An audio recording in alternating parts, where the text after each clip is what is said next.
नमस्कार, fact flash news में आपका स्वागत है और ये हमारा खास कार्यक्रम है संतों की सलाह। वडोदरा महानगर पालिका के चुनाव के बाद जो भी उम्मीदवार जीत कर आएंगे वो वडोदरा की बेहतरी के लिए, वडोदरा के विकास के लिए वो क्या करें, उनको संत सलाह दे रहे हैं। अलग-अलग धर्म गुरु, अलग-अलग जो संप्रदाय हैं, उनके जो आगेवान हैं, उनसे हम चर्चा कर रहे हैं और आज हम चर्चा करने पहुँचे डॉक्टर भाई साहब जुल्कर नैन से और वो बोहरा समाज से जुड़े हुए हैं और उनसे आज हम खास बातचीत करेंगे। डॉक्टर साहब आपका स्वागत है।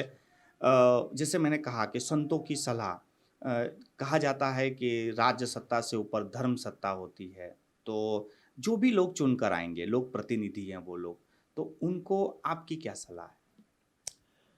अभी जो इलेक्शंस होने वाले हैं 21 फरवरी यानी नेक्स्ट संडे को, और पूरे वडोदरा शहर के अंदर अभी एक जोश पैदा हुआ है कि भाई इलेक्शन है। और हर कोई वीएमसी के इस इलेक्शन में खुद का कैंडिडेचर यानी कैंडिडेट बनकर बाहर आए हैं और वो वडोदरा शहर के अलग अलग इलाकों के अंदर जाने लगे हैं और लोगों से बातचीत करने लगे हैं।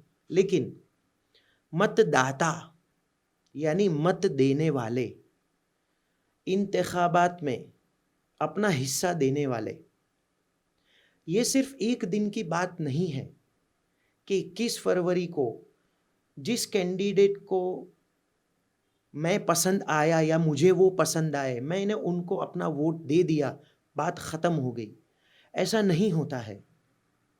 जो भी कैंडिडेट जिस किसी भी पार्टी का है, अभी वो कैंडिडेट जब भी निकलता है वो पार्टी के हेड के साये में निकलता है, शैडो में निकलता है। एक एग्जाम्पल, जैसे अपने प्रधानमंत्री साहब हैं नरेंद्र मोदी जी, उनके सब शैडो के अंदर निकलेंगे कि भाई इन्होंने कैसा विकास किया। एक प्रधानमंत्री प्राइम मिनिस्टर के ओहदे पर आप पहुंच गए तो उनका नाम ले लेकर और मास्क वगैरह, फ्लैग्स वगैरह लेकर निकलते हैं। लेकिन मैं ये बताना चाहता हूँ कि वो प्रधानमंत्री साहब जो न्यू दिल्ली के अंदर आपके स्टेटस पर हैं और आप जो कैंडिडेट बनकर वडोदरा शहर में निकले हैं, काम आपको करना है। गुडविल उनकी है, no doubt about it. BJP हो, कांग्रेस हो, कोई भी पॉलिटिकल पार्टी हो, वो पार्टी के जो हेड हैं उनका नाम लेकर आप निकलते हैं उनकी गुडविल के साथ, लोग आपको एक्सेप्ट भी करते हैं, आपको वोट भी देते हैं एक उम्मीद के साथ कि ये मुलाकात सिर्फ एक दिन की नहीं है, ये वोट देना सिर्फ एक दिन की बात नहीं है।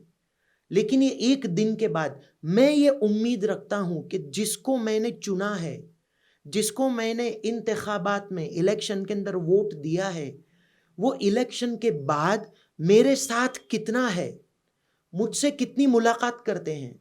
जिस इलाके में मेरा घर है वो घर के आसपास जो डेवलपमेंट होना चाहिए, वडोदरा स्मार्ट सिटी के रास्ते पर है अभी,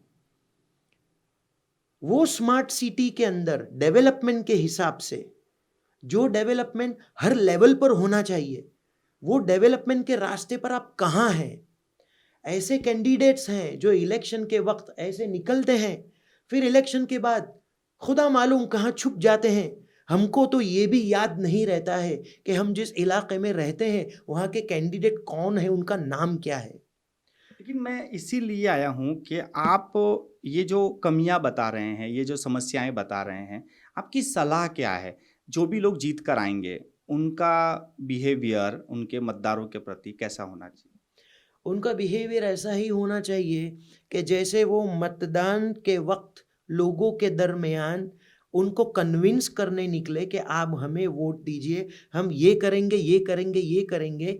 वो सारी चीज़ें बोलने के बाद जो भुलाई जाती हैं, वो नहीं होना चाहिए। हमें पता है कि हमारे इलाके में क्या तकलीफ़ है, लोगों को पता है उनके इलाके में क्या तकलीफ़ है। जो वादे आप करो, अगर वो वादे आप वफ़ा न करो, तो ये तो सबसे बड़ी बेवफ़ाई है। दूसरी बात कि वडोदरा का डेवलपमेंट आप जैसे कहा कि हम स्मार्ट सिटी के रास्ते में जा रहे हैं। आप भी काफ़ी कुछ देखते होंगे, आप काफ़ी लोगों से जुड़े हुए हैं।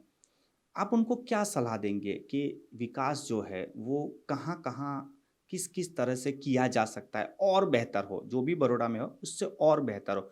कौन से सेक्टर अभी हम कमज़ोर पड़ रहे हैं? इंफ्रास्ट्रक्चर के अंदर बड़ौदा सिटी के मुकाबले जैसे गुजरात के ही दूसरी सिटीज़ हैं, अहमदाबाद है, सूरत है, राजकोट राजकोट की जो स्पीड और रफ्तार है डेवलपमेंट में, वो कई गुना ज़्यादा है।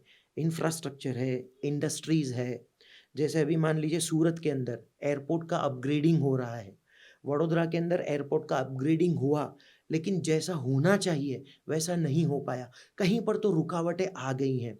वडोदरा के इंफ्रास्ट्रक्चर के अंदर जैसे डेवलपमेंट होना चाहिए, फ्लाईओवर्स हैं, अभी जैसे गवर्नमेंट की तरफ से एक नोटिफिकेशन आया कि 6 म्युनिसिपल कॉर्पोरेशंस के अंदर मेट्रो रेल प्रोजेक्ट्स उनका प्लानिंग है। ये सारी चीज़ें होना चाहिए। और जो सयाजीराव गायकवाड़ थे, जो गायकवाड़ डायनेस्टी, उन्होंने वडोदरा के लिए उनके टाइम के अंदर जो गिफ्ट्स दिए हैं, जो तोहफ़े दिए हैं, आज हम उनका इकरार कर रहे हैं कि नहीं, वो थे तो वडोदरा की आज पहचान है। रेलवे स्टेशन एक जंक्शन बना, एयरपोर्ट बड़ौदा को मिला जो दूसरे शहरों में नहीं था।